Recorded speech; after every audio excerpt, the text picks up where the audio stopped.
노사연이라는 가수가 있습니다. 신앙생활도 잘하는 분으로 제가 알고 있는데 그분의 노래 중에 제가 참 좋아하는 노래가 있습니다. 만남이라는 노래입니다. 우리 만남은 우연이 아니야. 그것은 우리의 바램이었어. 이렇게 시작하는 노래인데 아마 여러분들도 다 좋아하시는 그런 노래이지 싶습니다. 여러분, 그렇습니다. 우리의 만남은 우연이 아닙니다. 우리의 만남은 하나님의 섭리하심입니다. 계획하심입니다. 뜻하심입니다. 여러분, 그렇게 믿으십니까? 오늘 이 자리가 하나님이 계획하신 자리라고 믿으십니까? 그걸 믿는 것이 믿음입니다. 여러분이 그 믿음이 있으시다면 오늘 이 예배가 보통 예배가 아님을 알게 될 겁니다. 특별한 예배, 내 인생이 변화될 수 있는 너무나도 중요한 예배임을 알게 됐을 겁니다. 뿐만 아니라 정말 여러분이 그 믿음을 가지고 있다면 실제로 그 변화가 여러분에게 일어날 것입니다.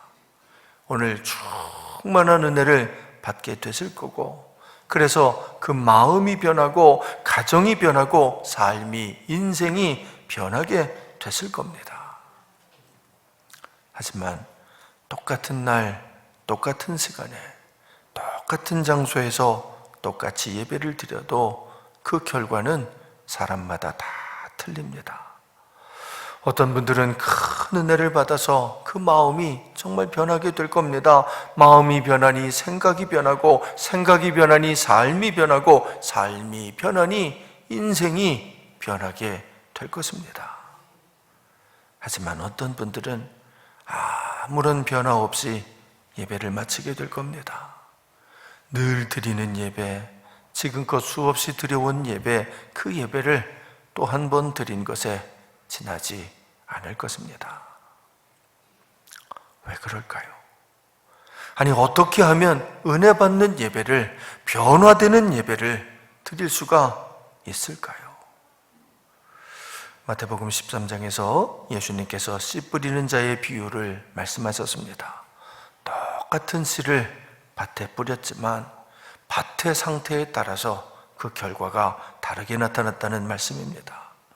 길가에 떨어진 씨앗은 떨어지자마자 새가 날아와서 먹어버리고 말았습니다. 돌밭에 떨어진 씨앗은 싹은 났지만 얼마 못 가서 말라버렸습니다. 가시밭에 떨어진 씨앗은 돌밭보다는 조금 더 자랐습니다만 그 역시 얼마 못 가 말라버렸습니다. 오직 좋은 땅에 떨어진 씨앗만, 옥토에 떨어진 씨앗만 100배, 60배, 30배의 결실을 맺었습니다. 이 비유를 들려주시며 주님이 말씀하셨습니다. 귀 있는 자는 들으라. 그렇습니다. 귀가 있어야 합니다. 들을 귀가, 듣는 귀가 있어야 합니다. 그래야 은혜 받고, 그래야 변화될 수 있습니다. 여러분, 은혜 받는 비결은 다른 것이 아닙니다. 잘 듣는 것입니다. 말씀을 잘 들어야, 그래야 은혜를 받을 수가 있습니다. 변화는 은혜를 받으면 저절로 일어납니다. 그렇습니다. 은혜 받으면 저절로 변합니다. 은혜 받으면 마음이 변하고, 마음이 변하면 생각이 변하고, 그러면 삶이 변하고, 그러면 그 인생이 변하기 때문에, 변할 수 있기 때문인 거지요. 중요한 것은 은혜를 받는 겁니다. 은혜를 받아야만 변화가 일어나기 때문입니다. 그런데 은혜 받는 비결은 오직 하나뿐입니다. 잘 듣는 겁니다. 하나님의 말씀을 잘 듣는 겁니다. 솔로몬이 기브온 산당에서 1000번제를 드리자 하나님께서 솔로몬의 꿈속에 나타나셨습니다. 그리고 물으셨습니다. 내가 내게 무엇을 줄고 너는 구하라. 그러자 솔로몬이 이렇게 대답합니다. 종은 작은 아이라 출입할 줄을 알지 못하고 주께서 택하신 백성 가운데 있나이다. 그들은 큰 백성이라 수요가 많아서 셀 수도 없고 기록할 수도 없사오니 누가 주의 이 많은 백성을 재판할 수 있사오리까? 듣는 마음을 종에게 주사. 듣는 마음을 종에게 주사 주의 백성을 재판하여 선악을 분별하게 하옵소서. 여러분, 솔로몬이 구한 것은 듣는 마음이었습니다. 하나님의 말씀을 잘 듣는 마음, 하나님의 뜻에 순종하는 마음, 그 마음을 구한 것입니다. 흔히 솔로몬이 지혜를 구했다라고 하지만 성경은 분명 솔로몬이 구한 것은 듣는 마음이었다라고 기록되어 있습니다. 그런데 왜 솔로몬이 지혜를 구했다고 하는 것일까요? 듣는 마음이 바로 지혜이기 때문입니다. 그렇습니다. 진정한 지혜는 듣는 마음입니다. 하나님이 말씀하시면 그 말씀을 듣고 순종할 줄 아는 마음, 그 마음이 진정한 지혜인 겁니다. 사랑하는 성도 여러분, 지금 여러분에게는 그 마음이 있으십니까? 듣는 마음이, 하나님의 말씀을 잘 들을 수 있는 그 마음이 있으십니까? 여러분, 그 마음을 가진 사람, 그 마음이 바로 옥토입니다. 오직 그 사람에게서만 말씀의 열매가 맺어집니다. 100배, 60배, 30배의 열매가 결실이 맺어지는 것입니다. 여러분, 하나님이 찾으시는 사람, 하나님 마음에 맞는 사람, 그 사람은 바로 듣는 마음을 가진 사람입니다. 듣는 마음, 그래서 들을 귀가 있는 사람, 듣는 귀가 열린 사람, 하나님은 그 사람을 찾고 계십니다. 이고니온에서 복음을 전하던 바울과 바나바가 루스드라로 자리를 옮겼습니다. 표면적으로는 이고니온에 있던 그 유대인들이 이방인들의 마음을 선동하여 악감을 품게 함으로, 나쁜 마음을 가지게 함으로 이방인과 유대인과 그 관리들이 두 사도를 막 모욕하며 돌로 치려고 달려들었기 때문입니다. 성경은 그러자 바울과 바나바가 도망쳤다라고 기록했습니다. 자, 우리 6절 말씀을 같이 읽어봅니다. 사도행전 14장 6절 시작. 그들이 알고 도망하여 루가오니아의 두 성 루스드라와 더베와 그 근방으로 가서, 보십시오 여러분, 바울과 바나바가 도망을 쳤습니다. 헬라어 원문에서도 카타퓨고라는 단어를 사용하는데 이 도망쳤다는 바로 그 뜻입니다. 자, 그렇다면 여러분, 바울과 바나바가 이고니온에서 이렇게 도망을 친 거라면 이고니온 선교는 실패한 것일까요? 거기서 도망을 쳤으니까 이고니온의 선교는 완전히 실패하고 만 것일까요? 그렇지 않습니다. 바울과 바나바는 일시적으로는 도망을 쳤지만 금방 다시 돌아갔습니다. 게다가 이고니온에는요 이미 많은 제자들이 있었습니다. 자, 우리 한번 21절 또 22절 23절까지 세 절 말씀을 한번 읽어봅니다. 21절에서 23절 시작.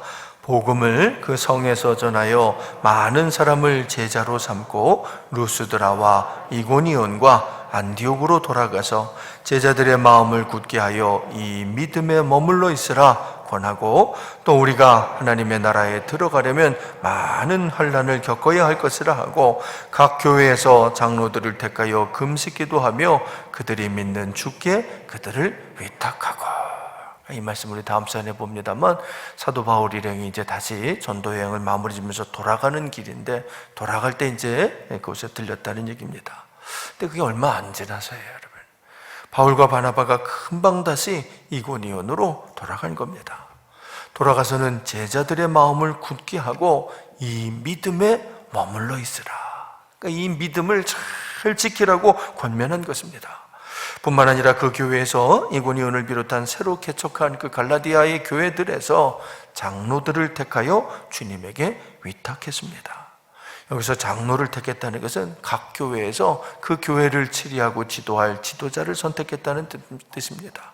그러니까 요즘으로 말하면 목사님을 임명했다는 그런 의미겠죠. 목회자를 다 임명해서 교회를 치리하게 했다는 것입니다. 자, 그러니까 바울과 바나바는 여러분 결코 이고니온을 버리고 도망쳤던 것이 아닌 겁니다. 다만 상황이 너무 안 좋으니까, 지금은 남아있는 것보다 피하는 것이 더 좋으니까 잠시 피신했던 겁니다. 무서워서 도망친 것이 아니고 지혜롭게 잠시 피신했던 겁니다. 예수님도 그러셨습니다. 상황에 따라서 피신하실 때가 여러 번 있었습니다. 여러분, 그것이 지혜입니다. 하나님의 뜻에 따라 그 말씀을 잘 듣고 때로는 피할 수도 있는 것이 지혜인 겁니다. 바울과 바나바가 그렇게 도망을 치는 것을 보고 아마 이고니온의 유대인들은 조롱했을지도 모르겠습니다. 자신들이 바울과 바나바를 쫓아냈다고 의기양양했을지도 모르겠습니다.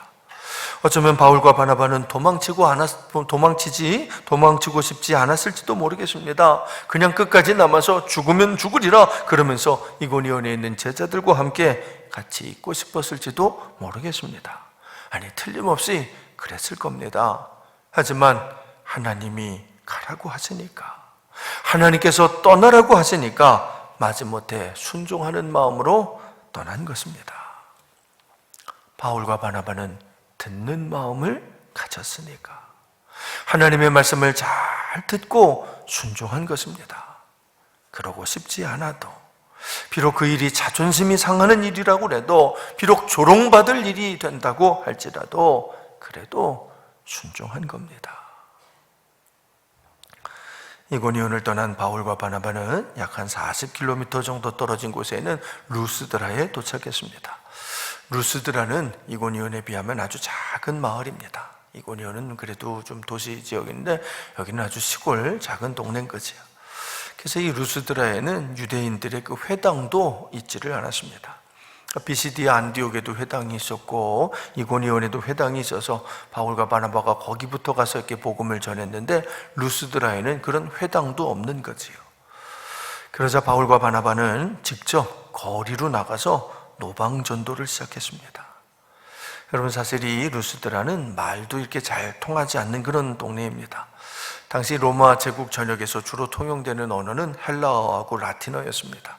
헬라어는 그리스 말이고 라틴어는 이탈리아의 말입니다. 사도 바울은 아마 이 두 가지 언어를 다 자유롭게 구사하실 수 있었던 것 같습니다. 그래서 이 루스드라에서도 헬라어로 이렇게 설교를 하시며 복음을 전했을 것입니다.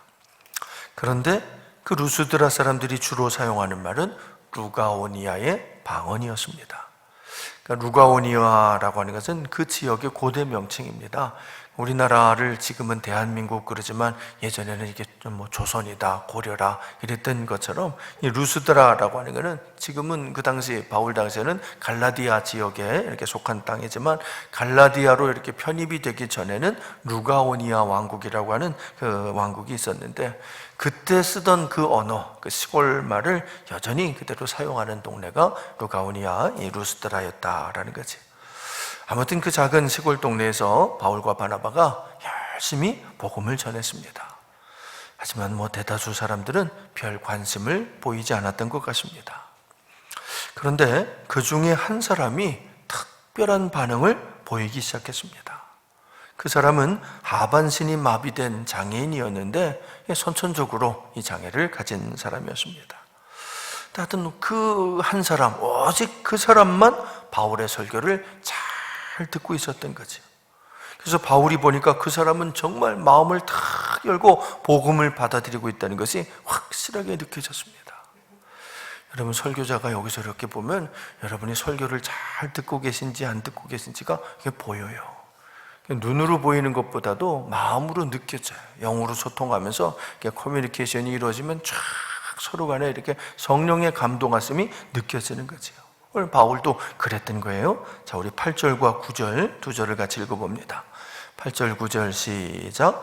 루스드라에 발을 쓰지 못하는 한 사람이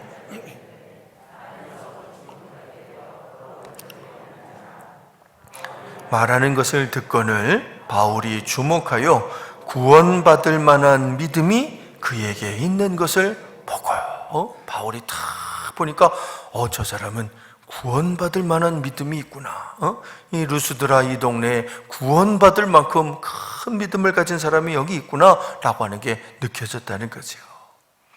여러분, 설교는 이렇게 커뮤니케이션이 일어나는 말씀입니다.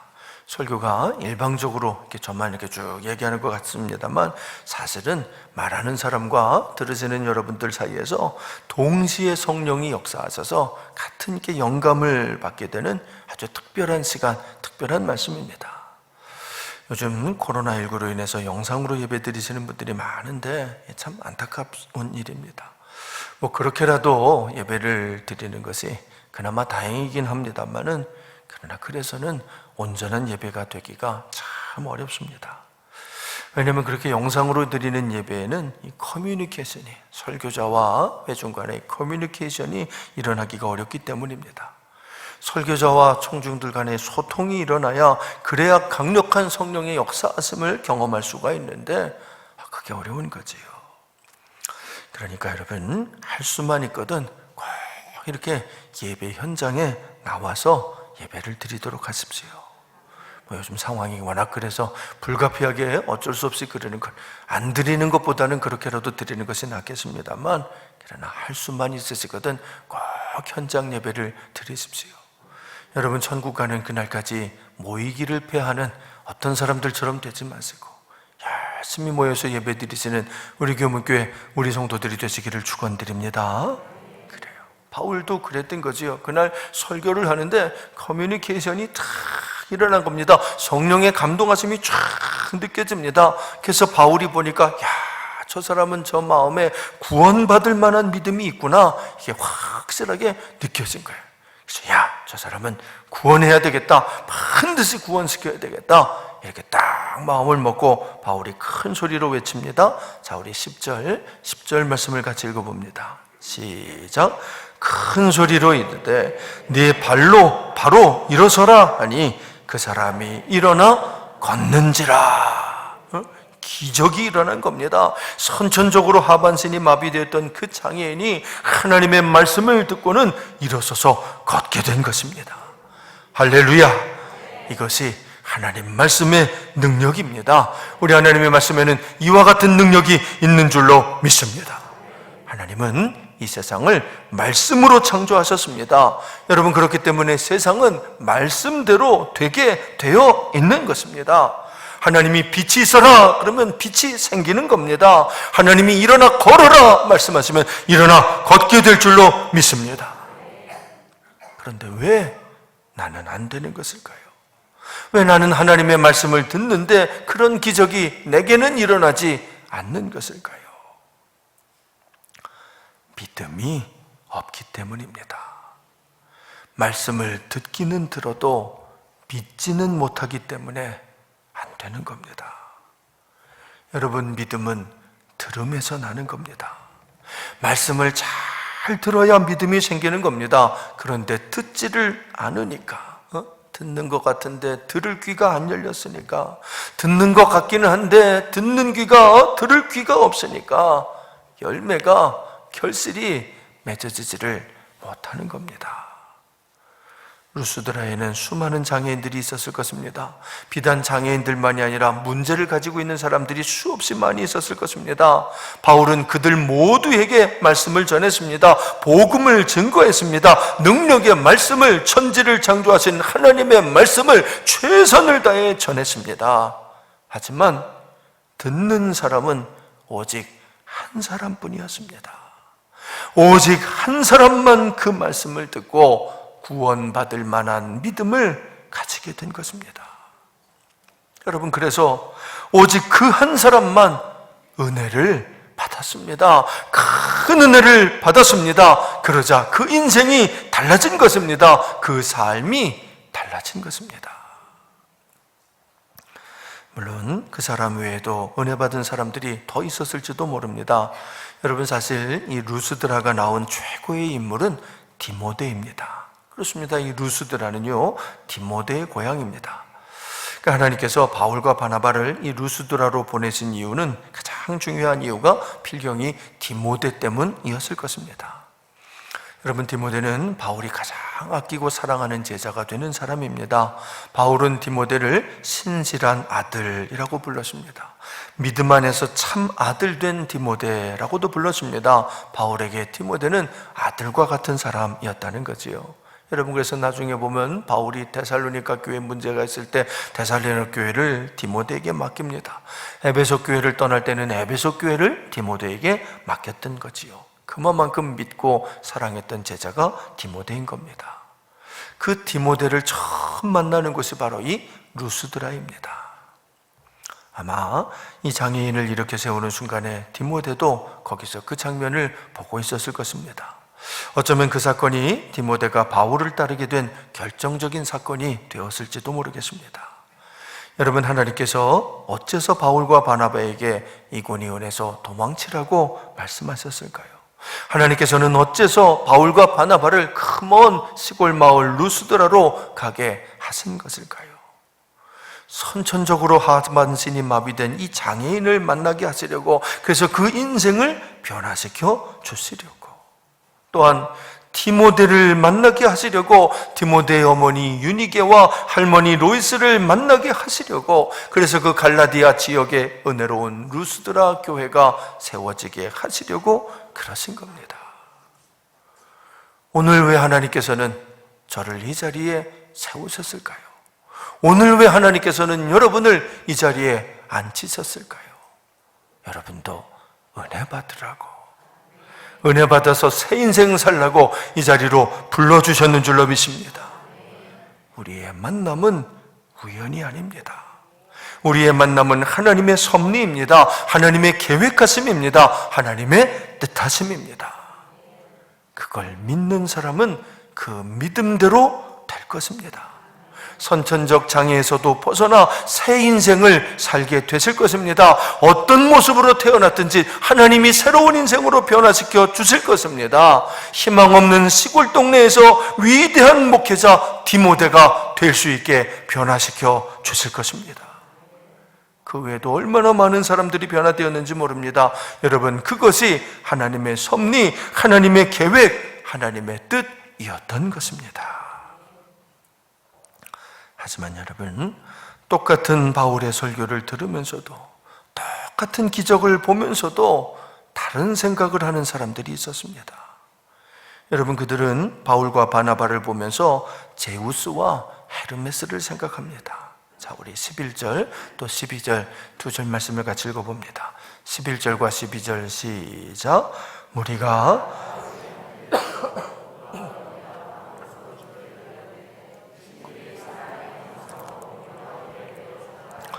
바나바는 제우스라 하고 바울은 그 중에 말하는 자이므로 헤르메스라 하더라. 바울과 바나바를 보고 제우스와 헤르메스 신이라. 여러분, 제우스는 그리스 신화에 나오는 최고의 신이지요. 헤르메스는 그 제우스의 아들입니다. 하여튼 그리스 신화에 이 이야기가 나오는데, 그 이야기를 이제 필레몬과 바우키스의 이야기라고 합니다.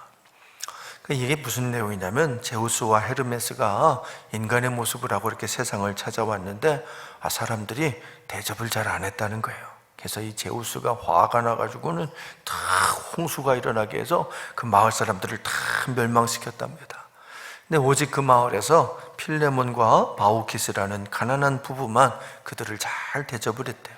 그래서 그들만 살아남고 다른 사람들은 다 홍수로 죽었다는 거지.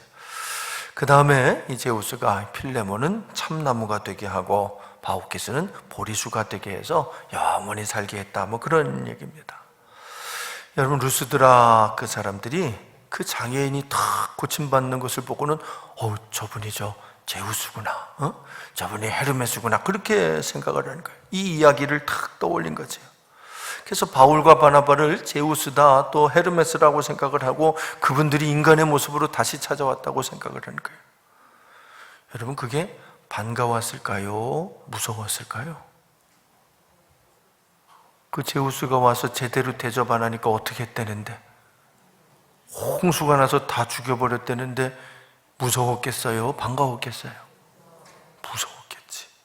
그래가지고는 제우스 신전, 그게 아마 성 바깥에 있는 곳이었던 모양인데, 거기 사제들, 그러니까 이제 무당들이죠. 제우스 신전을 섬기는 무당들이 뭐 소를 끌고 화환을 가지고, 이게 반가워서 나오는 게 아니에요. 우리 멸망시키지 말라고 무서워가지고 그러고 이제 찾아온 거지요. 여러분, 기막힌 일이 일어나는 겁니다. 똑같은 사건을 보면서도 그 생각이 이렇게 다른 겁니다. 바울과 바나바가 그런 그들에게 말합니다. 자, 우리 14절 또 15절 같이 읽어봅니다. 14절 15절 시작. 두 사도 바나바와 바울이 듣고 옷을 찢고 무리 가운데 뛰어들어가서 소리질러 이르되, 여러분이여 어찌하여 이러한 일을 하느냐? 우리도 여러분과 같은 성정을 가진 사람이라 여러분에게 복음을 전하는 것은 이런 헛된 일을 버리고 천지와 바다와 그 가운데 만물을 지으시고 살아계신 하나님께로 돌아오게 함이라. 그렇습니다. 이것이 복음을 전하는 이유입니다. 살아계신 하나님께 돌아오게 하려는 것입니다. 하지만 똑같은 복음을 들으면서도, 똑같은 기적을 경험하면서도 그들은 생각이 전혀 달랐습니다. 이런 헛된 일을 버리고, 바울은 이런 헛된 일을 버리라고 말씀하는데 그들은 여전히 그 헛된 일에 사로잡혀 있는 것입니다. 그래서 우리 다음 시간에 봅니다만, 바울과 바나바를 그냥 돌로 쳐서 죽이겠다고 달려드는 사람들이 루스드라 사람들입니다. 여러분, 똑같은 복음을 들었으면서도 그들은 결국 이렇게 달라지고 말았던 것이지요. 세상에는 헛된 일에 사로잡힌 많은 사람들이 있습니다. 우리가 복음을 전하는 이유는 그들이 그 헛된 일을 버리고 살아계신 하나님께로 돌아오게 하기 위함입니다. 그렇습니다. 그래서 복음을 전하는 겁니다. 그러니까 복음을 전해야 하는 겁니다. 전하지 않으면 아무도 들을 수 없기 때문입니다. 하지만 듣는다고 다 돌아오는 것은 아닙니다. 오직 들을 귀가 있는 사람만 돌아옵니다. 듣는 귀가 열린 사람만 듣고 돌아오게 됩니다. 듣는 사람만 은혜를 받기 때문이지요. 그 사람만 마음이 변하고, 그 사람만 생각이 변하고, 그래서 그 삶이 변하고 그 인생이 변하는 것입니다. 여러분, 그것이 복음을 전하는 이유입니다. 사랑하는 성도 여러분, 여러분은 그렇게 변화되셨습니까? 오늘 복음을 들으셨는데, 오늘도 생명의 말씀을 여러분도 들으셨는데, 그래서 은혜 받고 마음이 변하셨습니까?